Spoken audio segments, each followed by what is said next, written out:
राधे राधे। सभी मित्रों का हमारे YouTube चैनल में आप सभी का बहुत बहुत स्वागत है। मित्रों, आज हम आपके लिए रामायण से एक रहस्य निकाल कर लेकर आए हैं। रहस्य क्या है? राम रावण के दामाद थे। कैसे थे? राम रावण के दामाद कैसे हुए? हमारी वीडियो को अंत तक देखें और हमारे चैनल को सब्सक्राइब करें, वीडियो को लाइक करें, कमेंट में अपनी राय अवश्य दें।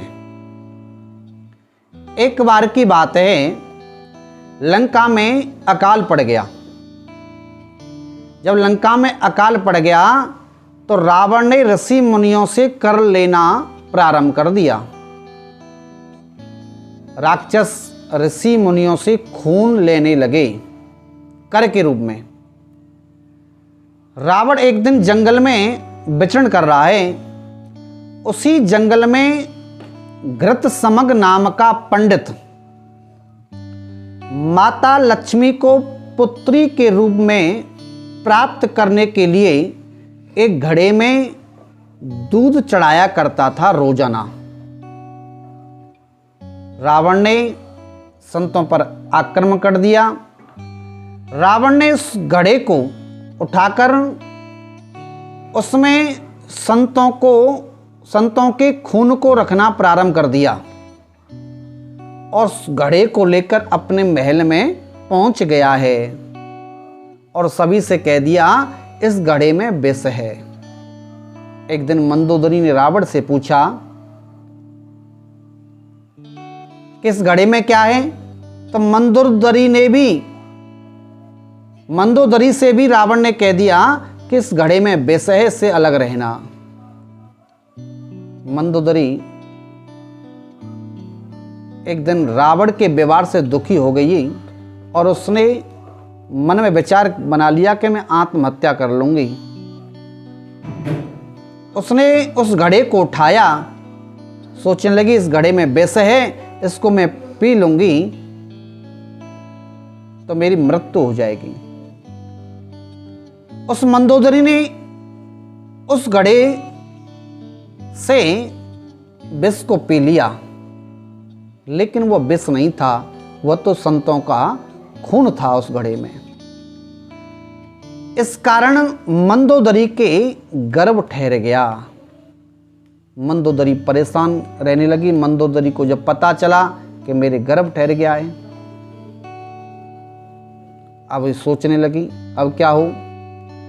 एक दिन मंदोदरी ने रावण से पूछा कि महाराज, मैंने सुना है आप जब दहाड़ते हो तो नारियों के गर्भ गिर जाते हैं आप जब दहाड़ते हो तो। बोले हाँ, ये तो सत्य है। मंदोदरी ने कहा एक बार महाराज मेरे सामने दहाड़ कर दिखाओ, मुझे तो पता चले। जैसे ही रावण दहाड़ने लगा है तो मंदोदरी का वह गर्भ गिर गया और मंदोदरी ने उस गर्भ को उस मटके में रख दिया। अब रावण भी अन्यत्र चला गया। काफी समय व्यतीत हो गया। रावण के राज्य में अकाल पड़ना प्रारंभ हो गया। तभी भविष्यवाणी हुई कि हे रावण, ये मटके को तू अपने राज्य से बाहर कर दे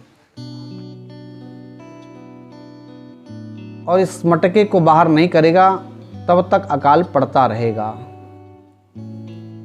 रावण सोचने लगा इस मटके को मैं जनक के राज्य में रखा हूं। रावण ने उस मटके को उठाकर जनक के राज्य में गाड़ाए और रावण के राज्य में अकाल खत्म हो गया। और जब वो मटका जनक जी महाराज के राज्य में पहुंच गया तो जनक जी महाराज के राज्य में अकाल पड़ना प्रारंभ हो गया। लोग भूखे मरने लगे।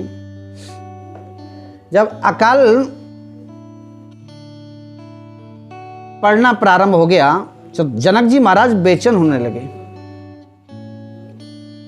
अब जनक जी महाराज ने फलेष्टि यज्ञ प्रारंभ किया। अब जब फलेष्टि यज्ञ प्रारंभ किया है तो जनक जी महाराज ने हल चलाया बंजर भूमि में। हल जब चलाना प्रारंभ किया है, हल के निचले भाग, अग्रभाग, जो नुकीला भाग होता है उसको सीत कहते हैं।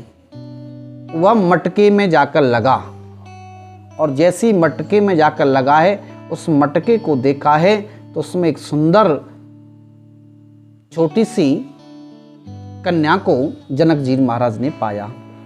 वह सीत लगने, हल्के नुकीले भाग का नाम सीत होता है और उसी कारण उस कन्या का नाम सीता रखा गया। जनक जी महाराज उस कन्या को लेकर आ गए